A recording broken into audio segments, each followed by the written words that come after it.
اللہ نے وہ ساری نعمتیں ہم سے چھین لی. ناشکری کے نتیجے میں، ناقدری کے نتیجے میں اللہ کی نعمتوں سے ہم محروم ہو گئے. مسجد کی جماعت کی نماز سے محروم ہو گئے، مدرسوں میں اپنے بچوں کی دینی تعلیم سے ہم محروم ہو گئے، عید کی نماز کی جمعیت سے ہم محروم ہو گئے، تراویح کی برکت سے ہم محروم ہو گئے، تبلیغی جماعت کی چرب پھرت سے ہم محروم ہو گئے، مرکز نظام الدین کے کام اور محنت سے ہم محروم ہو گئے. کس کی وجہ سے بھائی؟ لاک ڈاؤن ہی صحیح، آپ لاک ڈاؤن کہہ لو کہ لاک ڈاؤن کی وجہ سے، لیکن لاک ڈاؤن کی نوبت ہی کیوں آئی؟ ایسے حالات ہی کیوں بنے؟ یہ سب کچھ ہماری ناقدری کی وجہ سے ہوا. اللہ نے قرآن میں صاف فرمایا لَإِن شَكَرْتُمْ لَأَزِيدَنَّكُمْ وَلَإِن كَفَرْتُمْ إِنَّ عَذَابِي لَشَدِيدٌ. اگر تم شکر ادا کرو گے تو میں اور زیادہ بڑھا دوں گا، اور اگر تم ناشکری کرو گے تو میرا عذاب بڑا سخت ہے. اللہ کی نعمتیں گن سکتے ہو بھائی؟ اللہ کی نعمتوں کو شمار کر سکتے ہو؟ نہیں. وَإِن تَعُدُّوا نِعْمَةَ اللَّهِ لَا تُحْصُوهَا. اللہ کی اتنی بے شمار انگنت بے حساب نعمتیں ہیں، گننا چاہو تو گن نہیں سکتے. اللہ نے ہمیں انسان بنایا، اللہ نے ہماری ماں کے پیٹ میں پرورش کی، اللہ نے ہماری بھوک کے لیے ماں کی چھاتیوں میں دودھ اتارا، اللہ نے ہمیں چلنے کی طاقت دی، سوچنے کی صلاحیت دی، اللہ پاک نے دیکھنے کے لیے آنکھیں دی، سننے کے لیے کان دیے، بولنے کے لیے زبان دی، کرنے دھرنے کے لیے ہاتھ پاؤں دیے. ان تمام کی تمام نعمتوں کو اگر شمار کرنا چاہو ایک بال برابر، ہم اس کا شکر ادا نہیں کر سکتے. میں ایک بات آپ سے کہوں اور عرض کروں، آنکھ ایک نعمت ہے، ایک نہیں.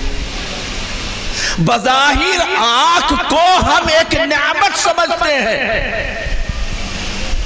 لیکن اگر غور کیا جائے اس ایک نعمت میں کتنی نعمتیں چھپی ہوئی ہیں، ذرا غور کیجئے.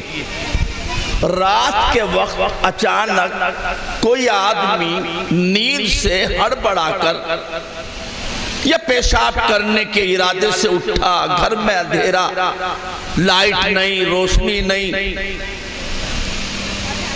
اور اس کا سر ستون سے ٹکرا گیا. اندھیرے میں سر ستون سے ٹکرایا، پیشانی پہ چوٹ لگی، ایک دم سے آہ نکل گئی. گھر والے بھی جاگ گئے، کیا ہوا بھائی؟ کہ ستون سے ٹکر لگ گئی، سر ٹکرا گیا، خون نکل آیا، پیشانی ٹوٹ گئی.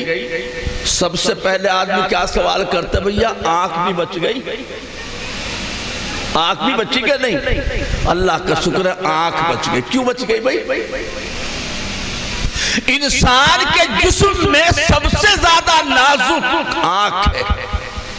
پاؤں میں کانٹا لگ جائے، کنکر چل جائے، ننگے پاؤں پتھر پہ آدمی چل دے، برداشت کر لیتا ہے. اور اپنی آنکھ میں اپنی ہی پلک کا ٹوٹا ہوا بال گر جائے تو پریشانی ہو جاتی، جب تک نہ نکلے سکون نہیں ملتا. چونکہ آنکھ جسم کا نازک عضو ہے، اللہ پاک نے اس نازک حصے کی حفاظت کا انتظام بھی ایسا ہی فرمایا.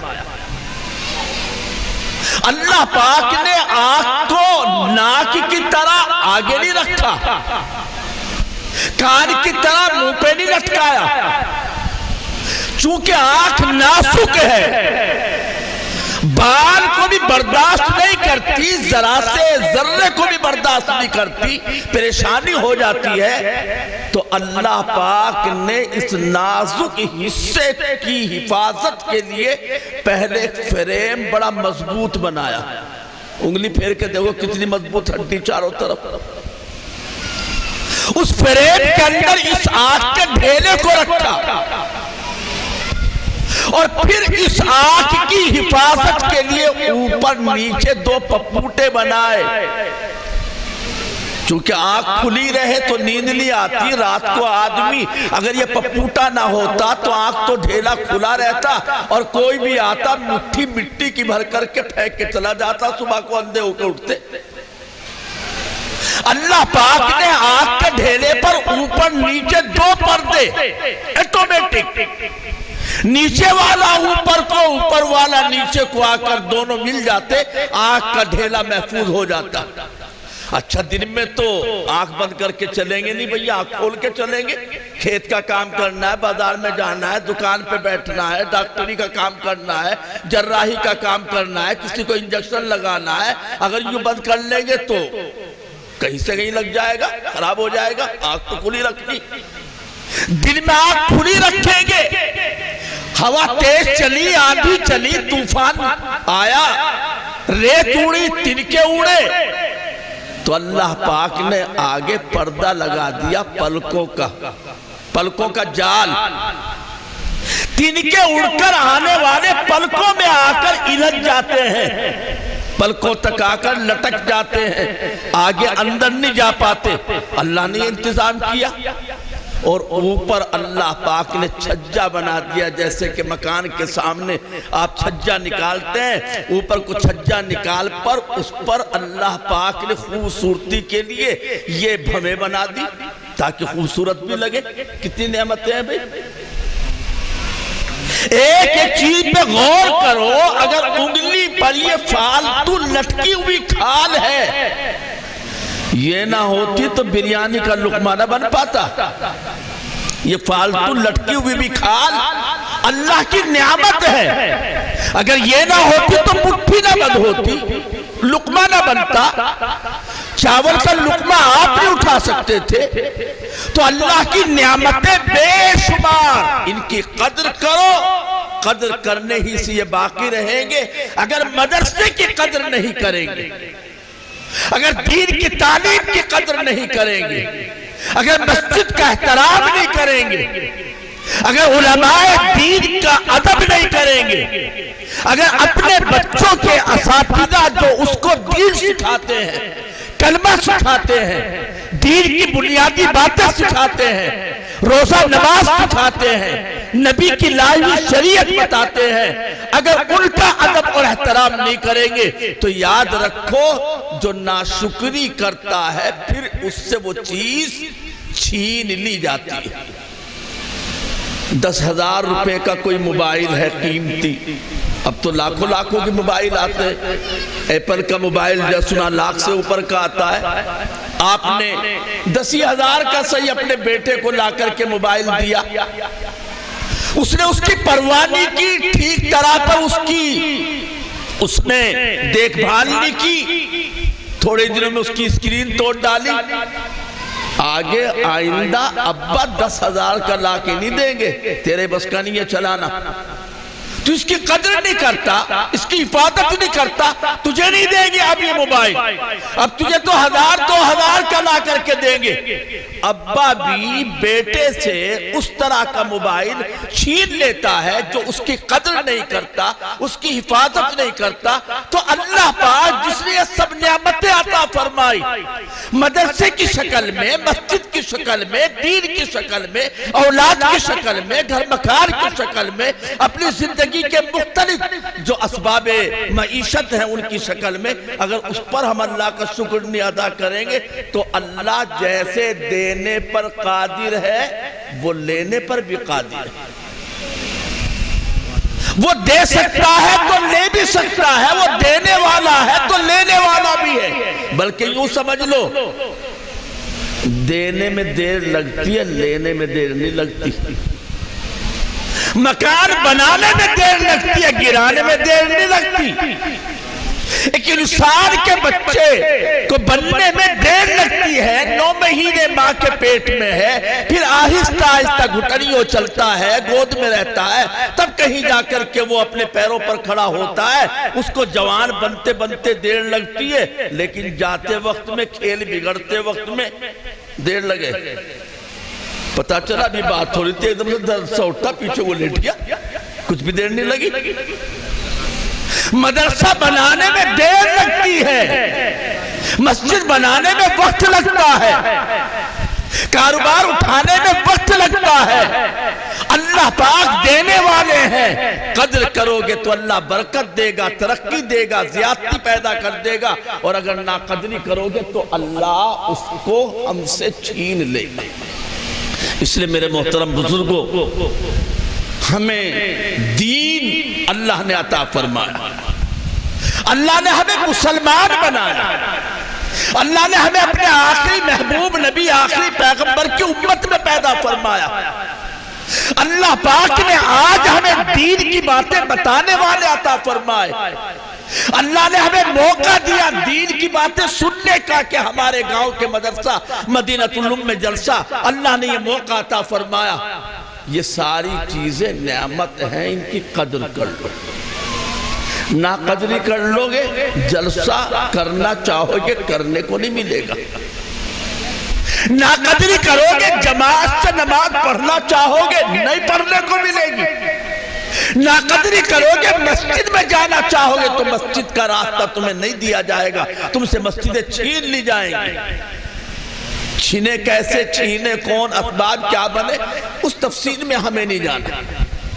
میں نے آپ کو قرآن مجید کی شروع میں ایک آیت پڑھ کر کے سنائی۔ اصل مجھے چند ضروری باتیں اسی آیت کی روشنی میں آپ سے عرض کرنا ہے۔ میرے محترم بزرگوں،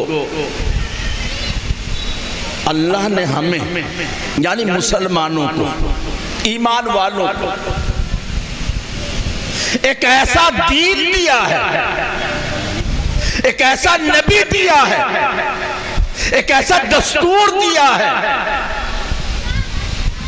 کہ اس دین پر چلنے والے، اس دستور کو ماننے والے، اس نبی پر ایمان رکھنے والے دنیا میں کبھی بھی ناکام نہیں ہو سکتے، اور دنیا میں کبھی بھی ذلیل اور رسوا نہیں ہو سکتے۔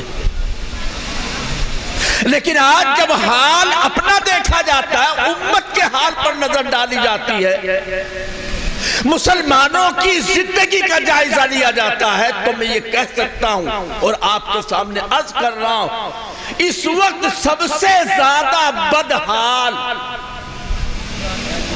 اس وقت سب سے زیادہ ناکارہ اور ناکام، اس وقت سب سے زیادہ تباہی، بربادی، ذلت اور رسوائی کا شکار آج مسلمان ہیں۔ مسلمان کسی بھی سطح پر، مسلمان کسی بھی جگہ، مسلمان کسی بھی لائن میں کسی اہمیت کا آج دنیا والوں کے نزدیک حامل نہیں ہے، گویا کہ مسلمان کی کہیں کوئی اہمیت نہیں، نہ ووٹ میں اہمیت ہے، نہ کاروبار میں اہمیت ہے، نہ شہری تمدن میں اس کی کوئی حیثیت ہے۔ رہے ٹھیک ہے، جائے تو ٹھیک ہے، کوئی فرق نہیں پڑتا اس کے رہنے نہ رہنے سے۔ آج یہ حالت مسلمان کی ہو چکی۔ آخر ایسا کیوں؟ میں 3 باتیں آپ سے عرض کروں گا جو ہماری تباہی، بربادی، ذلت، رسوائی، ناکامی اور طرح طرح کی خرابی کی جڑ اور بنیاد ہے، اور ان 3 باتوں میں سے خاص طریقے سے چند وہ باتیں جن کا تعلق ہم سے، ہمارے معاشرے سے، ہمارے رہن سہن سے، ہماری اپنی زندگیوں سے، ہماری اپنی زندگی کے کاموں سے، معاملات سے تعلق ہے، وہ خاص طریقے پر عرض کرنا چاہتا ہوں۔ سب سے پہلی بات، جس قوم کے اندر نا اتفاقی اور انتشار اور آپس میں اختلاف ہوتا ہے، وہ قوم کبھی کوئی کام نہیں کر سکتی۔ جس قوم کے اندر کسی بھی طرح کا اتفاق نہیں، کسی بھی شعبے میں اتفاق نہیں، جھگڑے ہیں، تنازع ہے، فساد ہے، لڑائی ہے، معمولی باتوں پر چھوٹے چھوٹے بچے کھیل میں لڑ پڑے، کبوتر باسی کو لے کر لڑائی ہو گئی، نالی کے اوپر لڑائی ہو گئی، کھیت میں ڈول کے اوپر لڑائی ہو گئی، اپنی ناک کی وجہ سے، انا کی وجہ سے، بڑائی کی وجہ سے، اپنی شان بنانے کی وجہ سے ایک دوسرے سے تو میں ہو گئی۔ اور پھر جب آپس میں بچوں کی لڑائی ہوتی ہے، بڑے بھی نکل آتے ہیں، بڑے نکل آتے تو لاٹھیاں بھی آ جاتی ہیں، کچھ اور بھی آ جاتا ہے، اور پھر آپس میں تھوڑا بہت لڑ بھڑنے کے بعد پھر یہ دونوں گروپ لڑنے والے تھانے میں پہنچ جاتے ہیں، کچہریوں میں چلے جاتے ہیں، ایک دوسرے کے خلاف ایف آئی آر درج کراتے ہیں، کیس کراس بن جائے اس کے لیے رشوت دیتے ہیں، جن کے نام آ جائے وہ اپنا نام لکھانے کے لیے کم سے بھی کم ایک آدمی 50,000 روپے سے کم میں تو بات نہیں بنتی۔ جس گاؤں میں، جس قوم میں ایسی مقدمے بازیاں، ایسے اختلافات، ایسی لڑائیاں، ایسے جھگڑے، ایسی خرافات، اور اس گاؤں کا، اس قوم کا لکھوں کا لاکھ روپیہ پانی کی طرح تھانوں میں رشوت کے طور پر، ہر فریق چاہتا ہے میں بچ جاؤں، یہ اندر چلا جائے، وہ بھی چاہتا ہے میں بچ جاؤں، اس کو سزا ہو جائے، اس کے لیے پیسہ پانی کی طرح بہاتے ہیں، دولت کا دہانہ کھول دیتے ہیں، قرضہ لیتے ہیں، سود پر لیتے ہیں، زمین بیچ دیتے ہیں، زیور گروی رکھ دیتے ہیں، پتہ نہیں کیا کیا کر لیتے ہیں، برسہ برس تک مقدمے بازی کرتے ہیں۔ جو قوم اپنی پسینے کی گاڑھی کمائی کو تھانوں میں، کچہریوں میں خرچ کر دیتی ہے، جس بستی سے 20-30 لاکھ روپیہ سالانہ تھانے کچہری کو چلا جاتا ہے، تو کیا وہ بستی، وہ قوم، وہ لوگ، وہ سماج کوئی دوسرا بڑا کام کر سکتے؟ کوئی اسکول بنا سکتے ہیں؟ کوئی مدرسہ قائم کر سکتے ہیں؟ کوئی بیماری کے لیے چھوٹا سا اسپتال، شفا خانہ بنا سکتے ہیں؟ کوئی اپنے گاؤں میں مریضوں کو لے جانے کے لیے ایمبولینس کا انتظام کر سکتے ہیں؟ کیا کبھی آپ نے سوچا بھی ہمارا بڑا گاؤں ہے، ایمرجنسی حالات میں کرائے کے ایمبولینس منگواتے ہیں، دلی تک جانے کے لیے 5,000 روپے لے لیتے ہیں، لاک ڈاؤن کے زمانے میں 10,000، 11,000، 15,000 روپے تک وصول کیے ہیں 2-3,000 روپے کی جگہ۔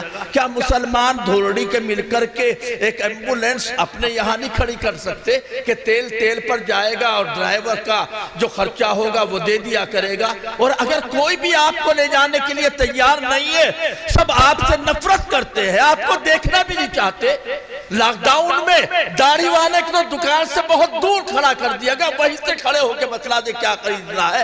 بعض لوگوں نے تو دینا بند کر دیا، انہی سے کرونا پھیلا ہے، انہوں نے ہی یہ تمام کی تمام بیماریاں انہوں نے پیدا کی ہیں۔ اتنی نفرت کے ڈاکٹر بھی دیکھنے کے لیے تیار نہیں، ایمبولینس والا بھی لے جانے کے لیے تیار نہیں۔ تو اگر اللہ نہ کرے کبھی ایسے حالات ہو گئے تو ایمرجنسی میں ہمارا مریض تو تڑپ تڑپ کر مر جائے گا، دوسرا کوئی نہیں ہوگا، کیا ہم اس کام کو نہیں کر سکتے بھئی؟ کیا ہم نے کبھی سوچا جس قوم میں آپس میں لڑائی جھگڑا ہو، اختلاف ہو، وہ قوم کبھی بھی رفاہی، فلاحی، عوامی، امدادی کاموں کو انجام نہیں دے سکتی۔ اس نے کہا اس کا پیسہ تو اپنی انا کی خاطر تھانے پولیس میں جا رہا ہے، اب وہ کہاں سے لا کر کے خرچ کرے گی، کہاں سے پولیس خریدے گی، کہاں سے اپنے بچے کو اچھی اونچی تعلیم دلائے گی، کہاں سے اچھا اپنی لڑکیوں کے لیے الگ اسکول اور کالج بنائے گی، وہ تو نہیں بنا سکتا۔ نتیجہ کیا ہو رہا ہے؟ آج کے حالات اتنے زیادہ رلا دینے والے ہیں، آج کے حالات اتنے زیادہ نازک اور سنگین ہیں مسلمانوں۔ مائک پر کہتے ہوئے احتیاط کے خلاف بھی لگتا ہے، ہزار مسلمان بچیاں غیروں کے ساتھ جا چکی ہیں۔ آپ بھی جانتے ہوں گے، اخبار پڑھنے والے بھی جانتے ہوں گے، خبروں سے واقف حضرات، سوشل میڈیا پر رہنے والے حضرات خوب جانتے ہوں گے کہ آئے دن کیا ہو رہا ہے۔ مسلمان بچیاں غیروں کے ساتھ کیوں جا رہی ہیں؟ آخر ہمارا نوجوان کس طرح سے دوسروں کے جال میں پھنس رہا ہے؟ اس کی وجہ کیا ہے؟ وجہ ظاہر ہے، ہمارا اپنا بچیوں کے لیے کوئی اصلی تعلیم کا اسکول نہیں، ہمارا اپنا کوئی کالج نہیں، ہماری اپنی کوئی ایسی تعلیم گاہ نہیں جہاں ہماری اپنی بچیاں ہائیسٹ ایجوکیشن اور اونچی تعلیم حاصل کر سکے۔ مجبوراً ہماری بچیاں غیر اسکول میں جاتی ہیں، غیروں کے ساتھ جاتی ہیں، غیروں کے ساتھ رہتی ہیں، غیروں کے ساتھ بیٹھتی ہیں، غیروں کے ساتھ پکنک مناتی ہیں، غیروں کے ساتھ ہوٹل میں چائے پیتی ہے، غیر پڑھانے والے ہوتے ہیں، غیر کتابیں ہوتی ہیں، غیر کلاس روم ہوتی ہے، ان سے دوستی اور تعلق کے نتیجے میں پھر یہ بات سامنے آتی ہے جو آ رہی ہے۔ اس کا انتظام نہیں کرنا چاہیے بھائی؟ سوچنا نہیں چاہیے قوم کو، قوم کے ذمہ داروں کو احساس نہیں کرنا چاہیے؟ جبکہ سنو، قرآن اور حدیث میں دو مسلمانوں میں اگر کہیں جھگڑا ہو جائے تو ان کو صلح کرانے کی تعلیم ان دونوں کے درمیان قرآن مجید نے بار بار مختلف موقعوں پر، اگر بیوی شوہر کی لڑائی ہو جائے، اگر بھائی بھائی کی لڑائی ہو جائے، اگر ایک خاندان دوسرے خاندان کی لڑائی ہو جائے، اگر ایک فرد کی دوسرے فرد سے لڑائی ہو جائے، ایک برادری کی دوسری برادری والوں سے لڑائی ہو جائے، ایک محلے والوں کی دوسرے محلے والوں سے لڑائی ہو جائے، تو اللہ پاک نے قرآن مجید میں فرمایا وَإِن طَائِفَتَانِ مِنَ الْمُؤْمِنِينَ اقْتَتَلُوا فَأَصْلِحُوا بَيْنَهُمَا۔ اگر دو مسلمانوں کے گروپ آپس میں بھڑ جائے، لڑ جائے، تو کچھ ذمہ دار لوگ ان کے درمیان صلح کرا دیا کر۔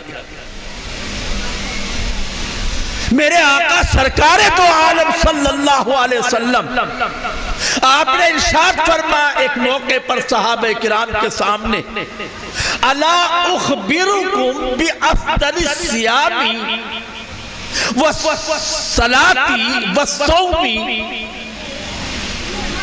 کیا میں تمہیں نماز سے، روزے سے، صدقے سے افضل اور بہترین عمل نہ بتلا دوں؟ غور سے سنیے گا، حضور صحابہ سے پوچھ رہے ہیں میں تمہیں ایسی بہترین چیز جو نماز سے بھی بہتر، نماز سے بھی بہتر، روزے سے بھی بہتر، صدقہ دینے سے بھی زیادہ بہتر عمل ہے، کام ہے، عبادت ہے، کیا وہ میں نہ بتلا دوں تم کو؟ صحابہ نے عرض کیا قالوا بلی یا رسول اللہ، کیوں نہیں اللہ کے رسول، آپ فرمائیے نماز سے بھی بڑھ کر، روزے سے بھی بڑھ کر، صدقے سے بھی بڑھ کر کون سا عمل ہو سکتا ہے، کون سی عبادت ہو سکتی ہے؟ آپ نے فرمایا اصلاح ذات البین، نماز سے مراد یہاں پر نفل نماز ہے، روزے سے مراد نفل روزہ ہے، صدقے سے مراد نفل صدقہ ہے، یعنی اشراق کی، چاشت کی، اوابین کی، تہجد کی کسی بھی نفل نماز کے پڑھنے سے زیادہ بہتر دو مسلمانوں کے درمیان صلح کرانا۔ ہم نے تو تہجد کی نیت باندھ لی، گھر میں لڑکا اور بہو لڑ رہے، نہیں تہجد کی نماز مت پڑھ، افضل یہ ہے ان کا معاملہ سلجھا۔ دو بھائیوں کے درمیان صلح کرانا نفل نماز بھی پڑھنے سے بہتر، نفل روزہ رکھنے سے بھی زیادہ بہتر، نفل صدقہ کرنے سے بھی زیادہ افضل دو بھائیوں کے درمیان صلح کرانا۔ حضور پاک صلی اللہ علیہ وسلم ایک مرتبہ ایک قبیلہ ہے بنی عوف کا قبیلہ، خاندان بنی عوف، پتا چلا آپ کو کہ وہاں کچھ آپس میں تو میں ہو گئی، آپس میں کچھ لڑائی ہو گئی۔ اللہ کے رسول صلی اللہ علیہ وسلم نے اپنے بعض صحابہ سے فرمایا آؤ میرے ساتھ چلو تاکہ ان کے درمیان ہم صلح کرانا۔ آپ چلے گئے، تشریف لے گئے۔ صلح کرانے میں کئی کئی باتیں لمبی بھی ہو جاتی ہیں، بہت کچھ کرنا پڑتا ہے، کبھی اس کو منانا، کبھی اس سے بات کرنا، کبھی اس کی خوشامد، کبھی اس کے ساتھ بات چیت۔ ادھر نماز کا وقت ہو گیا، مسجد نبوی میں ایک نماز پڑھنے پر 50,000 نمازوں کا ثواب ملتا ہے۔ حضور ہے، صحابہ مسجد نبوی میں انتظار کر رہے ہیں، نماز کا وقت ہو گیا، بار بار پیچھے مڑ کے دیکھ رہے ہیں، اللہ کے رسول نہیں آئے، اب بھی نہیں آئے، اب بھی نہیں آئے، وقت گزرتا چلا گیا۔ آخر کار حضرت بلال رضی اللہ عنہ نے حضرت ابو بکر صدیق رضی اللہ عنہ سے فرمایا کہ آپ ہی نماز پڑھا دو، حضور تو پتہ نہیں کہاں رہ گئے، آپ تو آئے نہیں، نماز میں کیوں دیر کی جائے۔ حضرت صدیق اکبر رضی اللہ عنہ امامت کے مصلی پر پہنچ گئے، آپ نے نماز پڑھائی، بیچ میں حضور پاک صلی اللہ علیہ وسلم بھی تشریف لے گئے، تشریف لے آئے اور آپ مسبوق ہو گئے، شروع کی آپ کی کچھ رکعتیں چھوٹ گئی، بعد میں آپ نے پوری کر لی، لیکن پوری کرنے کے بعد آپ نے کھڑے ہو کر کے لوگوں سے بتلایا کہ اصل میں مجھے آنے میں دیر اس لیے ہوئی ہے کہ فلاں خاندان میں کچھ آپس میں لڑائی جھگڑا ہو گیا تھا، میں ان کے درمیان صلح کرانے گیا۔ کیا بات سمجھ میں آئی؟ اگر دو مسلمانوں کے درمیان صلح کرانے میں جماعت کی نماز چھوٹ جائے، اللہ کے رسول صلی اللہ علیہ وسلم کو معلوم ہے نماز کا وقت ہو چکا ہے، آپ کو معلوم ہے صحابہ مسجد میں انتظار کر رہے ہیں، لیکن اس کے باوجود جب تک ان کے درمیان آپ نے صلح نہیں کرا دی، آپ وہاں سے ہٹ کر مسجد تشریف نہیں لائے، یہ واقعہ بخاری شریف وغیرہ کی حدیث کی کتابوں کے اندر موجود ہے۔ آپس میں صلح کرانے کی کتنی بڑی اہمیت۔ حضرت ام کلثوم رضی اللہ تعالی عنہا ارشاد فرماتی ہے کہ آقا صلی اللہ علیہ وسلم نے ارشاد فرمایا کہ وہ آدمی جھوٹا نہیں، سن لیجئے گا، لیس الکذاب، وہ آدمی جھوٹا نہیں جو 3 موقعوں پر جھوٹ بولے تب بھی جھوٹا نہیں۔ جھوٹ بولنا کتنا بڑا گناہ ہے بھائی؟ گناہ کبیرہ ہے، اور جھوٹ بولنا اتنا بڑا گناہ ہے جیسے غیر اللہ کی عبادت کرنا۔ قرآن میں ہے فَاجْتَنِبُوا الرِّجْسَ مِنَ الْأَوْثَانِ وَاجْتَنِبُوا قَوْلَ الزُّورِ، بتوں کی پوجا سے بچو اور جھوٹ بات کہنے سے بچو۔ گویا جتنا بڑا گناہ بتوں کی مورتیوں کی پوجا کرنا ہے، اتنا ہی بڑا گناہ جھوٹ بولنا بھی ہے۔ لیکن 3 موقع ایسے ہیں اللہ کے رسول فرماتے ہیں کہ ان 3 موقعوں پر جھوٹ بولنے والا اللہ کے نزدیک جھوٹوں میں شمار نہیں کیا جائے گا۔ پہلا کون سا آدمی؟ جو آدمی جھوٹ بول کر 2 ٹوٹے ہوئے دلوں کو جوڑنے کی کوشش کرے۔ مثال کے طور پر 2 مسلمان بھائیوں میں لڑائی ہے، یہ صاحب پہنچے ایک صاحب کے پاس، جا کر کے کہا بھئی حاجی صاحب ملے تھے آج تو بڑا افسوس کر رہے تھے، کہہ رہے تھے کہ بس کیا بتا دے بچوں نے کچھ الٹی سیدھی باتیں کر دی، میں تو بڑا شرمندہ ہوں۔ اور حاجی صاحب آپ کو سلام کہہ رہے تھے، مجھ سے کہا تھا ادھر جانا تو میرا سلام کہنا، حالانکہ حاجی صاحب نے کچھ نہیں کہا تھا، اور اگر کہا بھی تھا تو خوب عیب نکالے تھے، مخالفت کی تھی، برائیاں کی تھی، غیبت کی تھی، چغلی کی تھی۔ لیکن یہ بیچ والا آدمی یہ ساری باتیں جا کے نہیں بتاتا کہ حاجی صاحب گالی دے رہے تھے، حاجی صاحب جھوٹا کہہ رہے تھے، حاجی صاحب تجھے بے ایمان بتا رہے تھے، حاجی صاحب تجھے گندا بتا رہے تھے، حاجی صاحب تیری یہ برائیاں کر رہے تھے۔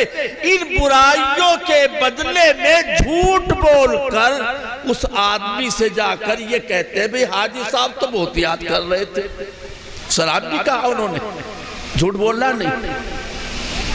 ادھر پھر حاجی صاحب کے پاس جا کر بھئی حاجی صاحب آج ادھر محلے میں چلا گیا تھا، اتفاق سے ڈاکٹر کے ہاں گیا تو وہ بھی مل گئے وہیں بیٹھے ہوئے، کہہ رہے تھے بھئی حاجی صاحب بڑے آدمی ہیں، حاجی بھی ہم تو ویسے ہی حاجی بھی نہیں ہیں، ہم سے گستاخی ہو گئی حاجی صاحب کی ساتھ، ہمیں ایسا نہیں کہنا چاہیے تھا، بہت شرمندگی ہو رہی، موقع ملے گا تو میں کس دن جا کے معافی مانگوں گا۔ ادھر سے جا کر کے یہ باتیں کہی، جھوٹ بولنا دونوں طرف سے نہیں۔ اللہ کو یہ جھوٹ پسند ہے، اللہ کو وہ سچ پسند نہیں جو 2 مسلمانوں کے دلوں کو توڑتا ہو۔ آپ نے واقعتاً گالی دی ہے اس والا آدمی کو، اور میں نے جا کر اس کو بتائی وہ فلاں صاحب تو آپ کو گالی دے رہے تھے، میں نے جھوٹ تو نہیں بولا، واقعی گالی دی تھی، میں نے جا کے اس سے بتا دی۔ تو اللہ کو یہ سچ پسند نہیں ہے، اللہ کو یہ سچ پسند نہیں ہے، بلکہ اگر آپ دوسرے انداز میں سمجھیں، ایک بات بتائیے مجھے، میں نے یہاں سے پتھر اٹھا کر پھینکا کسی کو مارنے کے لیے، چلو کتے کو مارنے کے لیے، میرا پھینکا ہوا پتھر تو کتے تک پہنچا نہیں، بیچ میں گر گیا وہ روڑا پتھر جو بھی میں نے پھینکا تھا، آپ نے بیچ میں سے اٹھا کر آگے وہاں پھینک دیا جہاں میں پھینکنا چاہتا تھا، جہاں میں مارنا چاہتا تھا۔ تو بتائیے اصل مارنے والا کون ہے، مجرم کون ہے؟ میں میرا پھینکا ہوا پتھر میں جس کو مارنا چاہتا تھا اس کو لگا ہی نہیں، وہاں تک تو گیا ہی نہیں، بیچ میں گر گیا۔ آگے تو آپ نے اٹھا کے پھینکا نا، آپ کا پھینکا ہوا لگانا اس کو، تو مجرم آپ ہے میں ہوں۔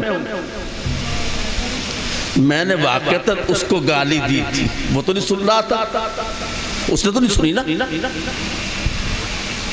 لیکن آپ نے جا کر اس کو بتائی تو گالی دینے والا میں ہے، وہ آپ ہے، مجرم میں ہوا اصل کہ آپ ہے۔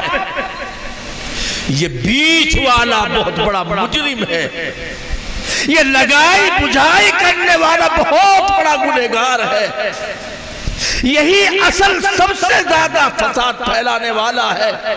غیبتیں ہم پڑھتے ہیں، جانتے ہیں، قرآن میں بھی اللہ پاک نے فرمایا وَلَا يَغْتَبْ بَعْضُكُمْ بَعْضًا أَيُحِبُّ أَحَدُكُمْ أَن يَأْكُلَ لَحْمَ أَخِيهِ مَيْتًا فَكَرِهْتُمُوهُ۔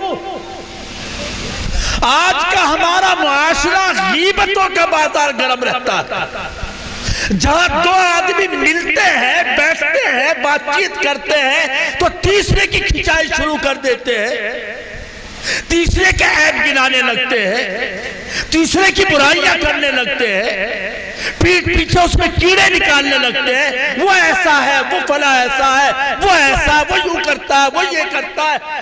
آج کا ہمارا معاشرہ غیبتوں سے لت پت ہے، حتیٰ کہ مجھے آپ معاف کریں، مقتدی امام کو نہیں بخشتے، مسجد سے نکلتے دروازہ پار نہیں کرتے اور ملتے کہنے یار یہ امام صاحب تو بڑا گڑبڑ آدمی، یار نماز تو پڑھے، ہم اس کے پیچھے کیا کریں، مجبوری سی ہے، لیکن آدمی بڑھیا نہیں، کام شروع کر دیا۔ غیبت کسی کی بھی ہو، اللہ کیا فرماتا ہے اور آقا کیا فرماتے ہیں؟ آقا فرماتے ہیں غیبت کرنا الغیبت اشد من الزنا، بدکاری زناکاری کرنے سے زیادہ سخت بات غیبت کرنا ہے۔ بدکاری کوئی کر لے، پتا چلے کہ یہ زنا کرنے والا آدمی ہے، آپ اس کو اچھی نگاہ سے دیکھو گے، بھائی اچھی نظر سے دیکھو گے، اچھا سمجھو گے، بدکار ہے، ریپسٹ ہے، بلاತ್ಕಾری ہے، بات بھی کرنا شریف آدمی گوارا نہیں کرے گا، اور یہ غیبت کرنے والا آقا فرماتے زناکار سے بڑا مجرم یہ غیبت کرنے والا ہے، الغیبت اشد من الزنا۔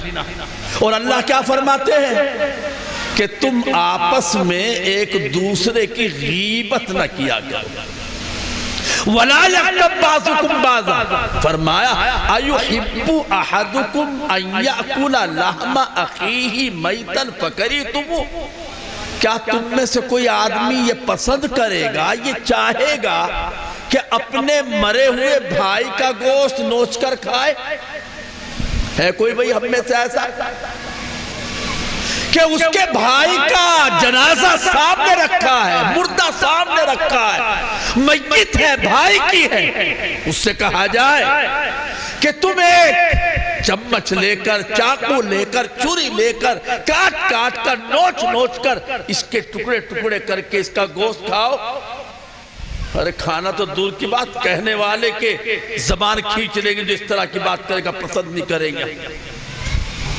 اللہ فرماتا ہے یہ غیبت کرنا اپنے مردہ بھائی کے گوشت کھانے جیسا ہے، فَقَرِئْتُمُوهُ، جس طرح تم اپنے بھائی، مردہ بھائی کے گوشت کھانے کو ناپسند کرتے ہو، اسی طرح غیبت کرنے کو بھی ناپسند کرو۔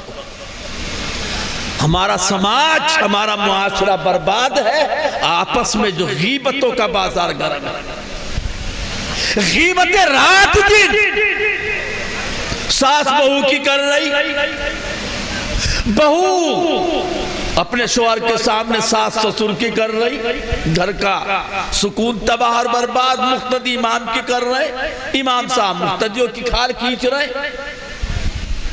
استاد بچوں کی کر رہا ہے، بچے استاد کی کر رہے۔ غیبت بہت بڑا گناہ بھی ہے، اور غیبت معاشرے کے لیے تباہی کا سب سے بڑا ذریعہ اور سبب بھی ہے۔ جس گھر میں غیبتیں شروع ہوتی، لگائی بجھائی، لگائی بجھائی، ایک قصہ سن لیجئے۔ ایک صاحب اپنے غلام کو بیچنے کے لیے بازار میں لایا، کوئی خریدار بھی آ گیا، خریدنے والا ضرورت مند، اس غلام کے مالک نے کہا دیکھو بھیا میرا جو غلام ہے بہت بڑھیا ہے، اس میں کوئی کمی نہیں، بس اس میں ایک کمی ہے تھوڑی سی، یہ ادھر کی بات ادھر کرتا ہے، بس کیا کمی ہے اس میں؟ ادھر سنی ادھر بتا دی، ادھر سنی ادھر بتا دی، لگائی بجائی ادھر کی ادھر، بس یہ کمی ہے، باقی کام کرنے میں سست نہیں، ایماندار ہے، کام چور نہیں، کوئی بھی خرابی اس میں نہیں، بس یہ عیب ہے تھوڑا سا۔ خریدنے والے سے تو چھوٹی معمولی سی بات ہے، اس عیب کو تو ہم کور کر لیں گے، کنٹرول کر لیں گے، ٹھیک ہے ہم خرید لیتے ہیں، خرید لیا۔ غلام کو خرید کر گھر لے گئے، اس کی تو عادت تھی ادھر کی ادھر کرنے کی، لگائے بجائے کرنے کی، تو اس مالک کی گھر والی سے کہا کچھ پتہ بھی ہے، کچھ پتہ بھی ہے تجھے؟ کہنے لگے کیا بات ہوئی؟ کہنے لگے تمہارے جو شوہر میرے مالک ہیں نا، یہ رات کو 10 بجے آتے ہیں، یہ دکان پہ نہیں رہتے، ان کا تعلق کہیں غلط جگہ بھی ہے، اسی لیے دیر سے آتے۔ کہنے لگا اچھا، ادھر تو بیوی سے یہ بات کہی، ادھر شوہر سے جا کے کہا میاں صبح نکلتے ہو رات کے 10 بجے آتے ہو، پتہ بھی ہے تمہیں دن بھر تمہاری بیوی کیا گل چھرے اڑاتی ہے؟ کہنے لگے کیا؟ کہنے لگے پتہ نہیں کون کون آتا ہے دن میں یہاں ملنے کے لیے تمہاری بیوی سے۔ اب بیوی بھی خفا شوہر سے، شوہر بھی ناراض اپنی بیوی سے۔ اب عورتیں بیچاری وہمی بہت ہوتی ہیں، جہاں یہ بات بتلائی اس کو کہ تمہارا شوہر کہیں الگ جگہ بھی جاتا آتا ہے، عورت نے پوچھ لیا، کہنے لگے بھیا کچھ تعویذ گنڈا بھی آوے تجھے، دم درود سکھا دے کچھ، میرا شوہر وہاں سے جانا ہٹ جائے۔ کہنے لگے وہ تو ہے، کچھ نہیں زیادہ لمبا چوڑا نہیں، میں تجھ کا ماہر ہوں، بڑا عامل ہوں، ایک کام کرنا ہے تمہیں، بس آج رات کو جب تمہارا شوہر سو جائے تو اس کی داڑھی کے 2-3 بال تم کاٹ کے لے آنا، بس وہ بال پڑھ کے دوں گا، دم کر کے دوں گا، تمہارا شوہر تمہاری مٹھی میں آ جائے گا، پھر کہیں نہیں جائے وائے گا۔ ادھر جا کر کے شوہر سے اس نے کہہ دیا بچ کے رہنا، ہوشیار، آج خطرہ ہے، گھر والی کچھ تیرے خلاف کرنے والی ہے، پتہ چل گیا اس کو، ہو سکے مطلب تیرا کام ہی تمام کر دے، اور میری بات پہ یقین نہ ہو تو سونا مت، سونے جیسا بن کے لیٹ جانا۔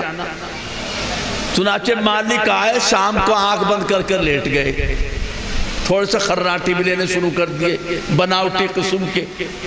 گھر والی نے دیکھا کہ تو سو چکے، اس طرح لائی نکال کے اور قریب آئی، داڑھی کے بال 2-3 کاٹنے کے لیے، اس لیے کہ عورتوں کو تو بتا دو کہ تمہارا شوہر تمہاری مٹھی میں آ جائے گا، چاہے کچھ بھی کروا لو اس سے، کالا بکرا منگوا لو، سفید بکرا منگوا لو، کسی پیر پہ چڑھوا لو، مرغے کتنے سارے منگوا لو، قبرستان میں رات کو 12 بجے بھجوا دو تو وہاں بھی چلی جائے گی۔ اپنے بڑی وہمی ہوتی ہے، اور بعض لوگ تو اتنے اندھے ہوتے کہ اپنی اولاد تک کو ذبح کر ڈالتے ہیں۔ تانترک قسم کے لوگ کروا دیتے کہ تم کسی کا بچہ لا کر کے اس طرح سے اس کا خون چڑھا دو، فلاں جگہ کو اوپر تمہارا یہ کام بن جائے گا، تو کسی کے بچے کو اٹھا کر یہ تک بھی کر ڈالتے، تو اس کو تو سجا دیا گیا تھا۔ چنانچہ وہ عورت اس طرح لے کر جب گردن کے قریب آئے، سو تو رہا سے پورا یقین آ گیا، اس نے اس سے اس طرح چھینا اور چھین کر کے اسی عورت کو قتل کر دیا۔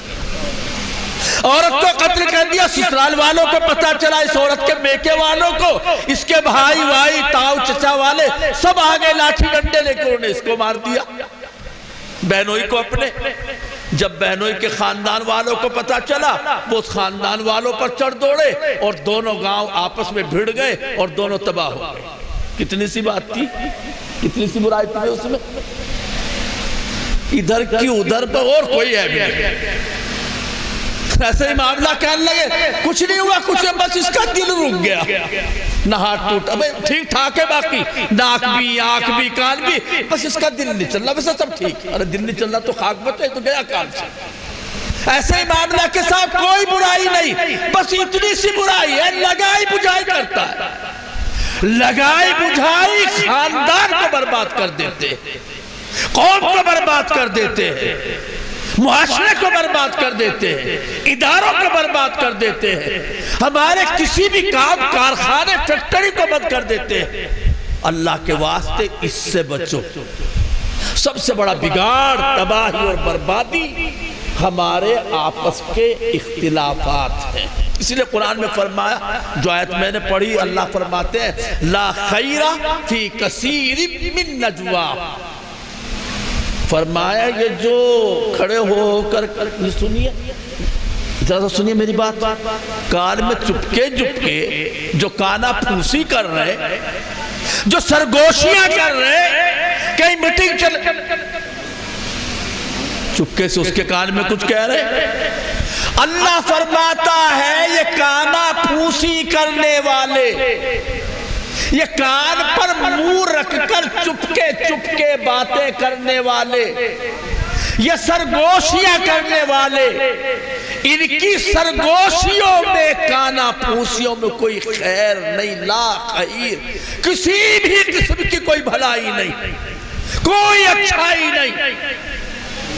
ہاں مگر تین باتیں اگر یہ چپکے سے کان میں کہیں، کانا پھوسی کے طور پر، سرگوشی کے طور پر، بس تین کام تو ٹھیک ہے۔ کیا الا من امر بصدقۃ، بھیا جلسہ ہو رہا ہے مدرسے کا، اللہ نے یار خوب، اب کے تو بہت کمایا تم نے دکانداری میں، دے دو نا 1000 2000 روپے، کیا فرق پڑتا ہے؟ چپکے سے کان میں کسی کہہ دیا، یہ کام اچھا ہے، یہ کانا پھوسی بری نہیں۔ صدقے کا مطلب یہ نہیں کہ پیسے ہی دلوائے جائے، بلکہ یہ بھی صدقہ ہے اگر کسی کو اچھی بات بتا دی جائے، یہ بھی صدقہ ہے کسی کو یہ بات کہہ دی جائے کہ تم فلاں کی بات مان لو، بڑے ہیں تمہارے، یہ بھی صدقہ ہے۔ کسی کو اچھی بات بتانا بھی صدقہ ہے، پیسے خرچ کرنا بھی صدقہ ہے، کسی راہ بھٹکے ہوئے کو راستہ بتانا صدقہ ہے، کسی اندھے کا ہاتھ پکڑ کر راستے پہ لگا دینا صدقہ ہے، کسی کو اس کے گھر کا پتہ جہاں وہ جانا چاہتا ہے بتا دینا، یہ بھی صدقہ ہے، پیسے مدرسے میں دے دینا، یہ بھی صدقہ ہے۔ اگر کوئی چپکے سے کسی کے کان میں یہ بات کہے، یار کیا فرق پڑتا ہے، اللہ نے تجھے بہت نوازا ہے، 10-5 ہزار روپے تو دے ہی سکتا ہے، یار دے دے، چل اللہ کا نام لے، کوئی فرق نہیں پڑا کرتا، اللہ بہت دے گا، اس طرح کسی کو سمجھا دیا، ایک تو یہ اچھی بات، یہ کانا پھوسی ٹھیک۔ فرمایا اسی طرح او معروف، یہ اچھی بات چپکے سے کسی کے کان میں کہہ دینا، یہ بھی کانا پھوسی اچھی چیز ہے۔ او اصلاح بین الناس، یہ لوگوں کے درمیان صلح کرانا، لوگوں کے درمیان صلح و صفائی کرانا، یہ صلح و صفائی میں کانا پھوسی کرنی پڑتی ہے۔ چپکے سے جا کے اس سے بات کی، بھیا دیکھو یہ بڑے آدمی آئے ہیں، ان کی بات مان لو گے، گھر میں برکت آئے گی، خیر آئے گی، لڑنے سے کچھ نہیں ہوا کرتا، مقدمے بازی نہیں کیا کرتے، گھر برباد ہو جاتے ہیں، زمینیں بک جاتی ہے۔ تو اگر صلح کرانے کے لیے کانا پھوسی کی تو خیر ہے، بھلا یہ ان تین کاموں کے علاوہ کہیں پر بھی کان پہ منہ رکھ کر جو رات دن ہم کرتے رہتے، مانیے نا بالکل بھی، بڑا راز ہے اس میں، تجھے نہیں پتا، فرمایا کوئی خیر نہیں اس میں، ہاں نہ کر بیٹھنا مفتی صاحب، بالکل کوئی خیر نہیں اس میں۔ جتنی بھی کانا پھوسیاں لوگ کرتے ہیں، سرگوشیاں کرتے ہیں، چپکے باتیں کرتے ہیں، کان پر منہ رکھ کے باتیں کرتے ہیں، اللہ فرماتا ہے کوئی خیر نہیں، بھلائی نہیں، اچھائی نہیں، مگر ہاں جو تین کام کریں، وہ حکم کریں صدقے کا، حکم کریں اچھی نیک بات کا، حکم کریں لوگوں کے درمیان صلح کرانے کا، اور یہ سب کچھ اپنی ریاکاری کے، اپنی شہرت کے، اپنا نام اونچا ہو جائے اس کے لیے نہیں، صرف اللہ کی رضامندی تلاش کرنے کے لیے، اللہ کے لیے کرے تو اللہ فرماتا ہے فَسَوْفَ نُؤْتِيهِ أَجْرًا عَظِيمًا، ہم اس کو بہت بڑا اپنے یہاں اجر عطا فرمائیں گے۔ تو ایک چیز تو ہے بھئی اصلاح بین الناس، دوسری چیز ہے فروغ تعلیم، تعلیم کو آگے بڑھانا، تعلیم کو ترقی دینا، تعلیم کو 100% بنانا، کوئی ہمارا بچہ، کوئی ہماری بچی تعلیم سے محروم نہ رہے، اس کی کوشش کرنا۔ جس قوم کے اندر تعلیم کا زیور نہیں ہوتا، تعلیم کا جذبہ نہیں ہوتا۔ آج کا زمانہ ایجوکیشن وار کا زمانہ ہے، آج کا زمانہ تعلیم کے مقابلے کا زمانہ ہے، اور مسلمانوں کو تو سب سے پہلی وہی تعلیم سے شروع ہوتی ہے، تعلیم کی تاکید کی جاتی ہے۔ میں بات کو لمبی نہیں کرنا چاہتا، وقت بھی ہو گیا اور دیگر ہمارے بڑے اکابر علماء بھی تشریف لے آئے۔ میں ایک بات چھوٹی سی یہ کہنا چاہتا ہوں، غزوہ بدر جس میں 313 صحابہ کرام تھے، اللہ کے رسول موجود تھے، مقابلے پر 1000 کے قریب کافروں کا لشکر تھا۔ اللہ نے 313 کو فتح نصیب فرمائی، کامیابی عطا فرمائی۔ 70 کافر مسلمانوں کی قید میں آئے، غزوہ بدر میں 70 مارے گئے، 70 مسلمانوں کی قید میں آئے، پکڑے گئے۔ جو قیدی بن کر کے آئے، ان سے اللہ کے رسول نے فرمایا، تم میں سے جو آدمی لکھنا پڑھنا جانتا ہے وہ 10 آدمیوں کو لکھنا پڑھنا سکھا دے، اس کی رہائی ہو جائے گی۔ تعلیم کی اتنی بڑی اہمیت، جو قیدی ہیں، قیدیوں کی سزا، قیدیوں کی رہائی کا بدلہ اور معاوضہ، اللہ کے رسول نے یہ طے فرمایا کہ جو تم میں پڑھا لکھا ہے وہ ہمارے 10 آدمیوں کو پڑھا دے، لکھنا سکھا دے، چھوڑ دیں گے۔ اب میں آپ سے ایک بات پوچھتا ہوں، علماء کرام بھی توجہ فرمائیں، غلط ہو تو میری اصلاح فرما دے۔ یہ جو 70 کافر مسلمانوں کی قید میں تھے، جن کو اللہ کے رسول یہ فرما رہے تھے تم پڑھا دو، تمہاری چھٹی، تمہاری آئی، تو یہ قرآن پڑھانے والے تھے؟ بتاؤ بھئی، یہ تو کافر تھے، یہ تو مسلمانوں کے دشمن تھے، یہ تو نبی کے دشمن تھے، نبی کی تعلیم کے دشمن تھے، نبی پر اترنے والی وحی کے دشمن تھے، اور اللہ کے رسول ان کو پڑھانے کے لیے کہہ رہے ہیں۔ قرآن پڑھاتے، بخاری پڑھاتے، ترمذی پڑھاتے، مسلم پڑھاتے، کیا پڑھاتے؟ معلوم یہ ہوا کہ دین کی تعلیم سے الگ ہٹ کر دوسری تعلیم کو حاصل کرنا گناہ نہیں ہے، منع نہیں ہے، شریعت کے بالکل قطعاً خلاف نہیں ہے۔ اپنے بچوں کو تعلیم سے آراستہ کرو، تعلیم کے زیور سے انہیں سنوارو۔ ماشاءاللہ یہ ہمارا مدرسہ مدینۃ العلوم، بارہا میں آ چکا ہوں، پہلے اسٹیج ادھر لگتا تھا، اب کہ شاید پتہ نہیں ادھر بدل دیا کہ لوگوں میں بھی تبدیلی آئے گی، مگر ہمارے دھولڑی والوں میں کوئی زیادہ تبدیلی نہیں آئی۔ جب یہاں اسٹیج ہوتا تھا تب برآمدے میں بیٹھتے تھے، پیڑوں کے نیچے بیٹھتے تھے، ادھر آ گیا تو جلسے کے اسٹیج میں تو تبدیلی آئی، مگر ہمارے بیٹھنے کے انداز میں تبدیلی بالکل نہیں آئی۔ ابھی دھولڑی کے لوگ ہیں، آنے بھی نہیں چاہیے، دھولڑی والے رہنے چاہیے۔ تو یہ مدرسہ پرانا مدرسہ ہے، مجھے معلوم ہوا کہ ماشاءاللہ تعلیم کے اعتبار سے کافی ترقی ہو رہی ہے، حفظ کے کئی درجے قائم ہو گئے ہیں، عربی فارسی کی بھی تعلیم شروع کرنے کا ذمہ داروں کا ارادہ ہو رہا ہے۔ تو آپ اپنے اس ادارے کو آگے بڑھائیں اور دینی تعلیم کے ساتھ ساتھ عصری تعلیم، اسکول والی تعلیم، ہندی، انگریزی، میتھ کی تعلیم، اس کو بھی اپنے نصاب کا لازمی حصہ بنائیے۔ دین کے ساتھ ساتھ دنیا کی کہہ لیجئے، میں دنیا کی نہیں کہا کرتا اس لیے کہ دنیا کی ہے ہی نہیں ہے۔ اگر ہم انگریزی اس نیت سے پڑھیں کہ انگریزی پڑھ کر کے انگلستان میں جا کر، انگلینڈ میں جا کر، انگریزی جاننے والوں میں جا کر دین کی تبلیغ کریں گے تو کیا انگریزی سیکھنا دین بنے گا؟ دنیا دین بن جائے گا نا، دین کے لیے کر رہے ہیں نا۔ تو تعلیم دین کی بھی ہو، دنیا کی بھی ہو، آپس میں میل ملاپ ہو۔ برتن کھنک جائیں، کھنک ہی جاتے ہیں کبھی کبھی، ایسا نہیں ہو سکتا، فرشتے تو ہم ہیں نہیں کہ کبھی لڑائی جھگڑا نہ ہو، فرشتے تو لڑتے نہیں، ہم تو انسان ہیں جن کا خمیری یسفک الدماء کہ خون ریزی کریں گے۔ تو آپس میں صلح و صفائی کر لیا کریں، اور بھئی اپنے معاشرے کو نبی کے معاشرے سے ہم آہنگ کرنے کی کوشش کریں۔ اپنے معاشرے میں جو خرافات ہے، میں اکثر یہاں بیان کر چکا ہوں، بیاہ شادی کی خرافات، ہمارے اپنے معاشرے کی خرافات، کہیں جہیز ہے، باراتیں ہیں، پٹاخے ہیں، آتش بازی ہے، ڈی جے ہے، پتہ نہیں کیا کیا خرافات ہیں، لغویات ہیں، ان سب سے اپنے معاشرے کو پاک کرنے کی کوشش کرو۔ انشاءاللہ پھر اللہ کی رحمتیں برسیں گی، آسانیاں ملیں گی اور سکون نصیب ہوگا، اور یہ تمام کی تمام چیزیں جو آج ہو رہی ہیں ہماری اپنی ناقدری اور ناشکری کی وجہ سے، اللہ تعالیٰ ان سب سے ہم کو محفوظ فرمائے گا۔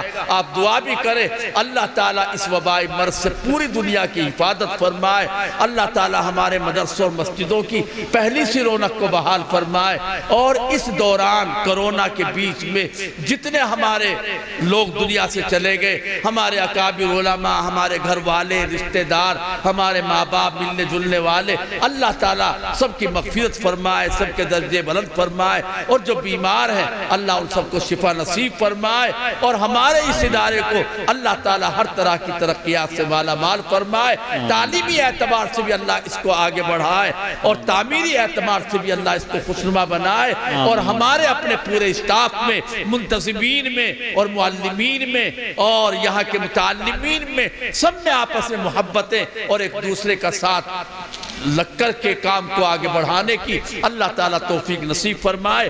آمین وآخر دعوانا الحمدللہ رب العالمین۔ ماشاءاللہ، جزاکہم اللہ احسن الجزا۔ حضرت والا نے بہت ہی زیادہ قیمتی باتیں ہم سب کے سامنے رکھی۔ دعا کرے کہ اللہ تبارک و تعالی ہمیں ان پر عمل کرنے کی توفیق عطا فرمائے۔ اب ظہر کی نماز ہوگی، اس کے بعد مولانا عبداللہ مغیثی دامت برکات